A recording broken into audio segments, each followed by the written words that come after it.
Alors FM27, donc c'est une co-construction avec la population qui simplement c'était de récolter un peu ce que chaque citoyen, chaque professionnel du secteur du tourisme souhaitait voir développer comme action pour le tourisme de 2022 à 2027. C'était tous les hébergeurs, tous les prestataires d'activités qui avaient donc un enjeu économique dans l'industrie touristique du pays.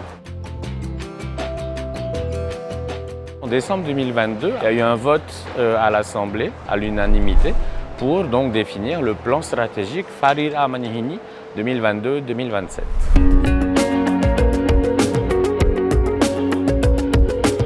Dès que la stratégie a été votée, donc on a commencé d'abord par nous former nous-mêmes parce qu'il fallait savoir de quoi on parle.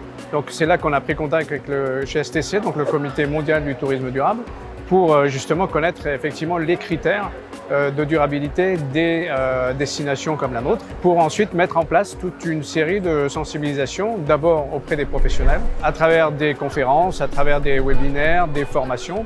Et surtout, on a notre direction des opérations locales qui se sont déplacées dans toutes les îles touristiques, donc 22 îles, pour expliquer au comité du tourisme, aux communes, à la population, quelle était cette stratégie. Donc, une fois que tout ça a été fait, donc il a fallu qu'on fasse appel au Comité mondial du tourisme durable pour faire une évaluation de notre niveau de tourisme durable. Ils ont sorti donc un rapport qui nous liste les zones d'amélioration.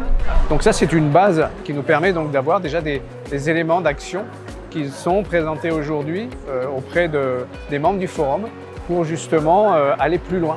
Ensuite, nous avons fait donc un sondage de la population sur leurs sentiments envers le développement touristique. On a réussi à sonder 4200 personnes, ce qui est énorme, tout à fait représentatif des archipels. Voilà, ce qui est rassurant, c'est qu'au total, on a quand même 8 Polynésiens sur 10 qui sont favorables à un développement touristique, et ça, c'est largement au-dessus de la moyenne internationale. Et enfin, on a fait donc l'étude de l'impact carbone, enfin, des gaz à effet de serre du secteur touristique en Polynésie française.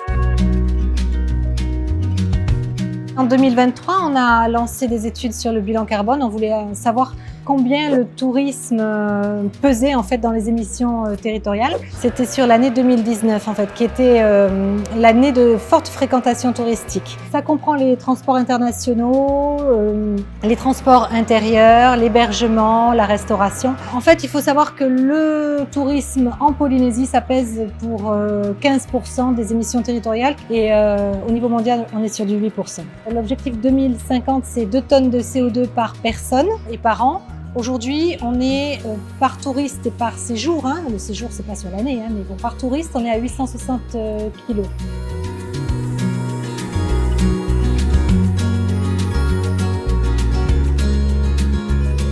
Tous ces éléments nous permettent d'identifier des priorités que l'on présente aujourd'hui sur la table de chacun des membres qui sont venus au forum pour aller plus loin et essayer donc d'élaborer un plan d'action concret pour arriver à améliorer une note en termes de durabilité.